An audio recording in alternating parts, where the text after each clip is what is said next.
तरफ जो पार्टी महिलाओं की सुरक्षा की बात करती है और इस तरह की अपराधी छवि के लोगों को टिकटें जो दे रही है, उन पर आपको पता है 2015 में टीवी में भी आया था, अखबार में भी आया था। तो 376 का आरोपी बनाया गया था। 376, 506 धमकी के भी उन पर मुकदमे हैं, 420 का भी एक मुकदमा उन पर दर्ज हुआ है। तो ऐसे लोगों को अगर समाज में आप टिकट दे के उतारते हैं तो आप दिल्ली का भविष्य कहाँ देख रहे हैं। व्यवस्था है, सुविधाओं को लेकर आपकी क्या योजना है? हमारी योजनाएं हैं जो इन्होंने कामों का जो अभाव देखा है पिछले 11 साल जो लोग झेल रहे हैं। आज पानी की समस्या है, कॉलोनियों में जा रहे हैं, मीठा पानी नहीं आ रहा, गंदा पानी आ रहा है। और जो नालियों की समस्या है, सीवरेज की समस्या है, बरसात में चलना मुश्किल हो रहा है। तो बिहार में यहाँ आप जाकर देखो, तो ये सारी सुविधाएं हम मुहैया कराएंगे। अगर कांग्रेस सत्ता में आती है तो आम आदमी पार्टी और भाजपा से अलग आपकी क्या एजेंडा होगी?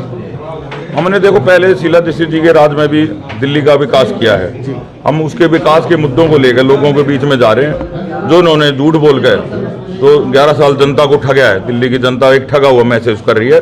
और जनता जहाँ भी हम जा रहे हैं दोबारा से बदलाव दिल्ली में चाह रही है। जो कांग्रेस का वोटर खिसक के चला गया था, वो आज उसकी समझ में आ गई है कि कांग्रेस के अलावा कोई दूसरी पार्टी दिल्ली का विकास नहीं कर सकती। सर, बहुत सी पार्टियां, लेकिन जनता को आपकी पार्टी पे भरोसा क्यों करना चाहिए? ऐसी देखो, हमारी पार्टी पे भरोसा इसलिए कि हमने जो बोला है वो करके दिखाया है। आज दिल्ली में जो हमने 15 साल राज किया था, आज फ्लाईओवर की बात करें, मेट्रो की बात करें, हम बसों की बात करें, टीटीसी एसी जो बसें हमने चलाई थी, तो हमने सुविधाएं दी हैं। हम उसी के आधार पर लोगों के बीच में जा रहे हैं। हम कोई झूठे वादे नहीं कर रहे कभी। एक तरफ आम आदमी पार्टी भ्रष्टाचार और अपराधी खत्म करने की बात करती है, दूसरी तरफ कई मुकदमे जिसके ऊपर उसको टिकट दे देती है मटियाला विधानसभा से। आप कैसे देखते हैं? तो वो ये जो पार्टी है, अन्ना आंदोलन से निकली हुई पार्टी, भ्रष्टाचार के मुद्दे पे दिल्ली में आई थी और आज आप देख रहे हो इसके 4 मंत्री भ्रष्टाचार के आरोप में, शराब घोटाले में, ये खुद इसका मुखिया अरविंद केजरीवाल जी ये जमानत पे हैं।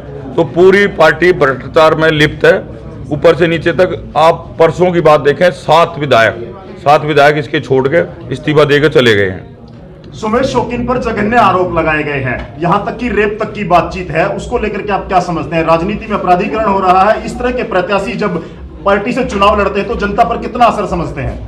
देखो, एक तरफ जो पार्टी महिलाओं की सुरक्षा की बात करती है और इस तरह की अपराधी छवि के लोगों को टिकटें जो दे रही है, उन पर आपको पता है 2015 में टीवी में भी आया था, अखबार में भी आया था।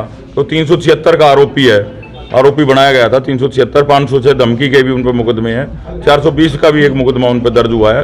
तो ऐसे लोगों को अगर समाज में आप टिकट दे के उतारते हैं तो आप दिल्ली का भविष्य कहाँ देखें। जब पैसे देकर के टिकट मिलेगी तो आम जनता पर कितना असर पड़ेगा? जो कार्यकर्ता है उनका मनोबल टूटेगा। आप क्या समझते हैं, क्या ये होना चाहिए?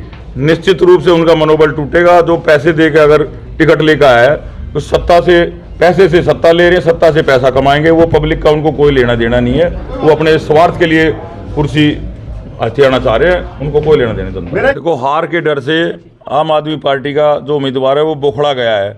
वो गाँव में जाके उसको ये नहीं पता मैं किस पार्टी से अब मैं उम्मीदवार हूँ। वो कांग्रेस के हमारे वर्करों से मदद मांग रहा है, कहीं अफवाह फैला रहा है कि रघुविंदर मेरे पक्ष में बैठ गया है। तो इस तरह की झूठी अफवाहों पर लोग ध्यान न दें। हम मजबूती के साथ खड़े हैं और भारी बहुमत से मटियाला विधानसभा में विजय प्राप्त करेंगे।